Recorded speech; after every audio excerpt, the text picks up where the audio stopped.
You can see that Watford is definitely having a good impact here now. Regular hawking is definitely starting to work. Obviously there's a few pigeons about, but bearing in mind when we started this just over a year ago, there was probably a couple of hundred pigeons here on a daily basis.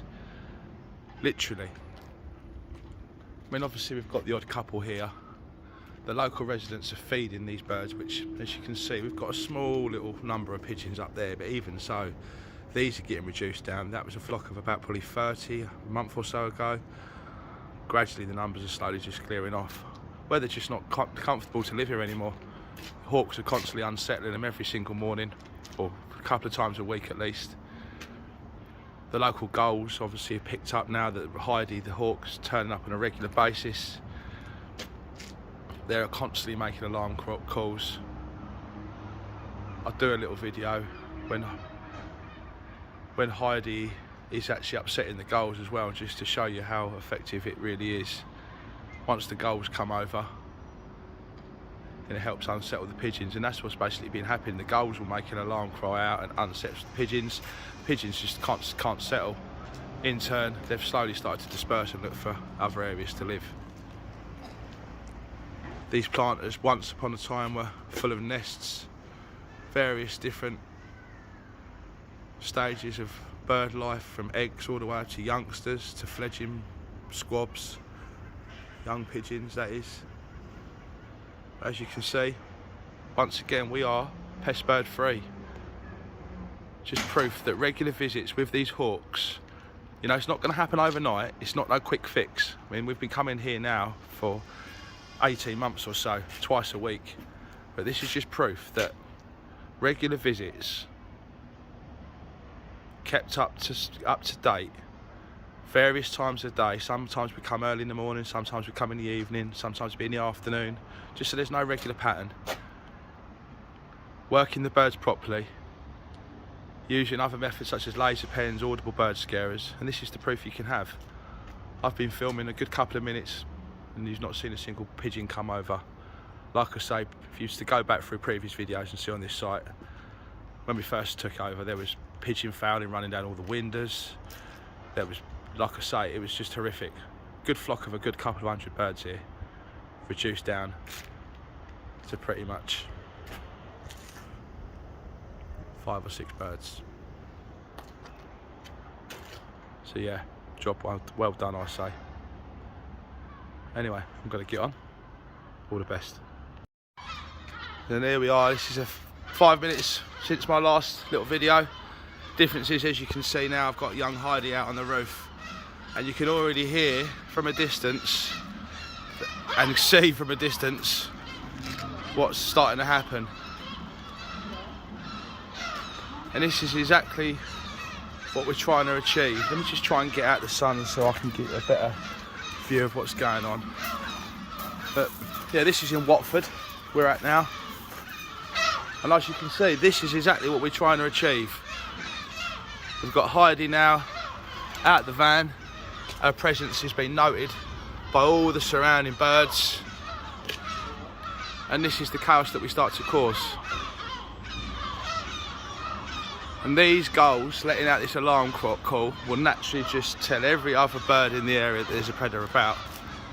And our main concern, like I say, of this building was the pigeons.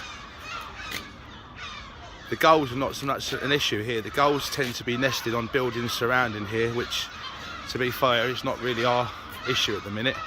Our main concern is this building here, which we're contracted to look after, which is the pigeon issue. But the beauty of it is when you upset these local gulls, and as you can hear, we're quite doing that well already. But like I say, the beauty of it is, in turn, these gulls will let every other bird in the area, all the crows, all the pigeons, everything, that there's a predator about. Albeit it's just Heidi sitting there at the minute, doing her thing, getting mobbed by the gulls. Here she comes again, look. Dive bombing in, making a mess of my nice clean van. But like I say, in turn, all this does is agitates the pigeons further. What these pigeons then think, well, it's a predator about again, and it doesn't make it feel safe for them to start hunkering down and nesting like they would do if they were just left to be undisturbed all the time. when a flock of feral pigeons is left unattended, they can cause a severe amount of mess in a very, very short time. Any of my pest controller friends will certainly back me up on that one. The mess that these birds can cause, not to mention all the insects, that associated problems that come with birds, with the nesting in rooftops and in cavities. They can cause real pain to basically your public health, everything. So like I say, this is why we are employed to come round and do this, because if left unmanaged, some of these birds can cause a great deal of problems to both businesses and residential areas. And it's just all about coming on a regular basis, getting round to these sites often enough, so there's just the birds just do not have enough time to settle down and start thinking about breeding. As soon as the Mr. and Mrs. Pigeon, so to speak, think, right, let's start getting jiggy with it and laying some eggs, then so Heidi turns up and unsettles them again. And eventually they start to think, do you know what, there's a better place around the corner where we're not going to get bothered. And off they go. And it's just a way of pushing the birds from one area to another. Unfortunately, due to licences and stuff, you can't just go around culling animals just for the sake of it. Everything has to be done to a right standard. You have to be seen to try to do every other method you can to get the birds out of the area, exclusion, restriction, destruction, before you end up starting to cull animals. It's not all about the pest control industry. It isn't just all about going around killing animals. It's far from it. We try lots of other methods before we resort to lethal methods, shall we say. And one of the best methods, especially for birds and pest birds, is falconry. It's not been about for too many years in the pest control industry. It's becoming more and more popular now, especially with these fine birds such as the Harris hawk, because they are so suited to working in environments such as this. Other natural hawks and stuff, they're just so highly strung, and you wouldn't be able to bring them into areas like this without them getting too stressed out, causing problems, baiting, damaged feathers, etc. And it's just not well for the birds. So as you can see, birds such as Heidi, she's more than happy to sit in this environment doing her thing. Obviously the birds get flown around as well. This time of the year we need to be careful, because sometimes you do have baby youngster gulls on the rooftops of surrounding buildings.